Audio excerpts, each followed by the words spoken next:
Desde hace mucho tiempo aparecen comentarios diciendo, che, ¿podés hablar de tal tema, de tal otro?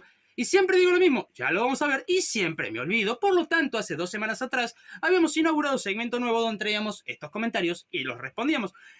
Y la semana pasada también me olvidé, pero bueno, vamos a continuar hasta que se me haga rutina hacer este segmento y ahí ya no me olvido más.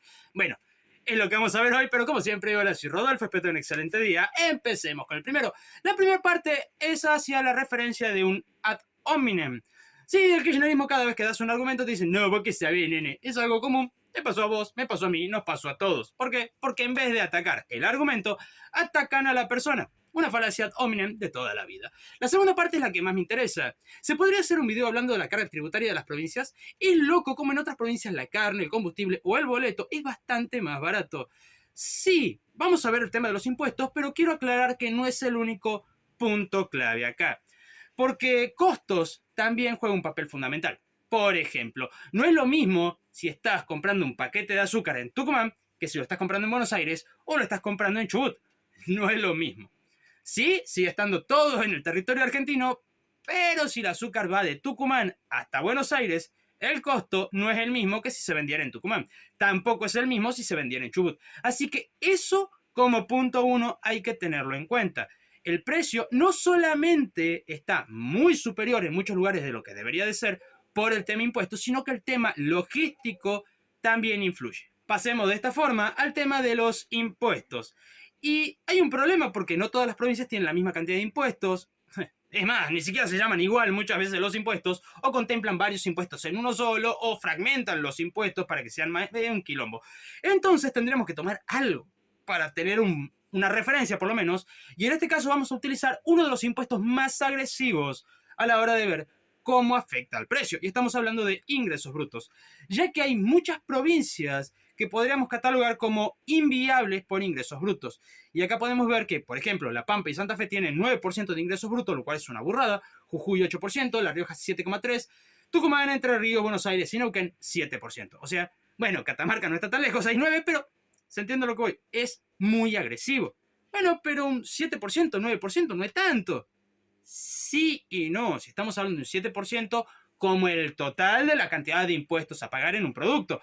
Pero acá estamos hablando de que ingresos brutos afecta a la cadena productiva. Por lo tanto, el primero en la cadena, poner el productor para fabricar harina, bueno, él paga ingresos brutos. Eso se va a ver trasladado en precio. Ok, lo compra el molino. Pues el molino también va a pagar ingresos brutos. Por lo tanto, va a verse afectado el precio. Eso va a pasar a una empresa que se encargue de envasarlo, procesarlo y todo. Ok, también paga ingresos brutos, por lo tanto también va a incrementarse el precio. Y acá depende, porque hay mayoristas para los mayoristas, es un quilombo raro esto, pero ponele que solamente vamos al mayorista, de la empresa al mayorista, perfecto, también paga ingresos brutos. Y de ahí al minorista, y depende del minorista, puede o no pagar ingresos brutos. Acá ya depende del minorista, pero ¿se entiende?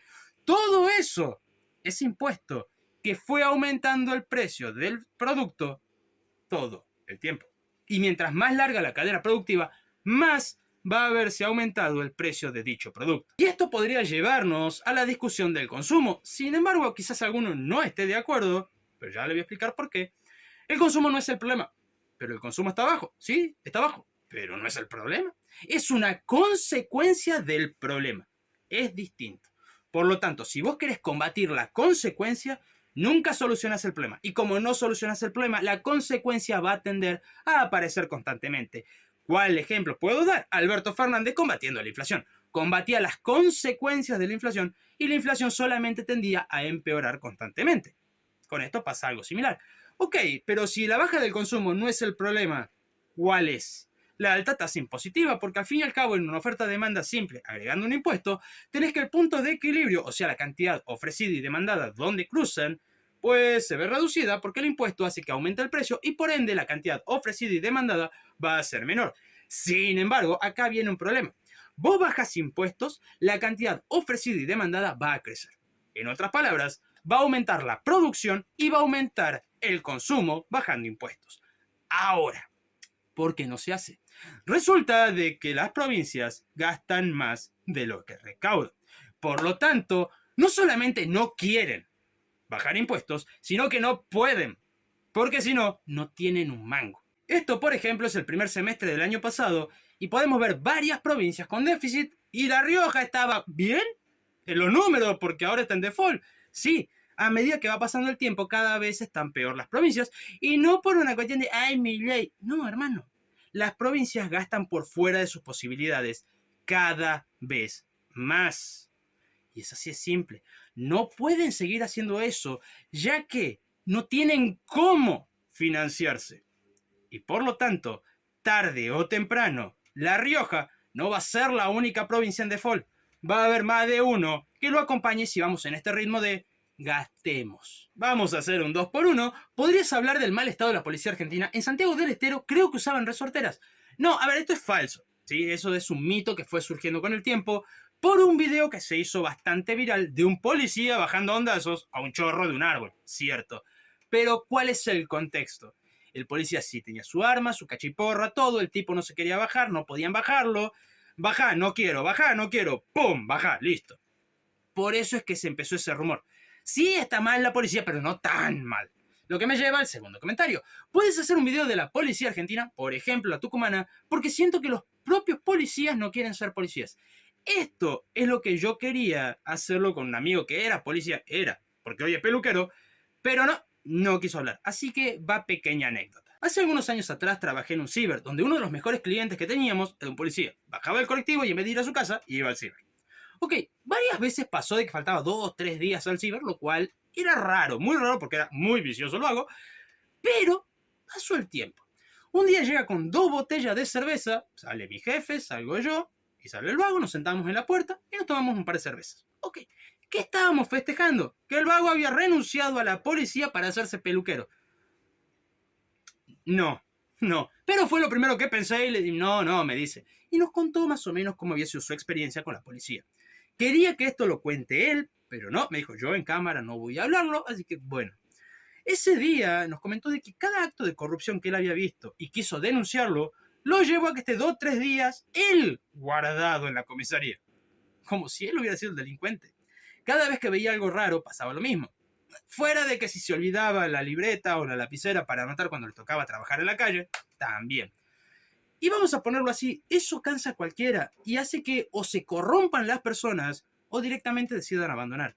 Por eso hace falta mucho trabajo y muchos cambios en la policía, tanto provinciales, de la provincia que se te ocurra, como en los municipios. Porque, a ver, hay municipios que tienen su propia policía, por decirlo de alguna forma.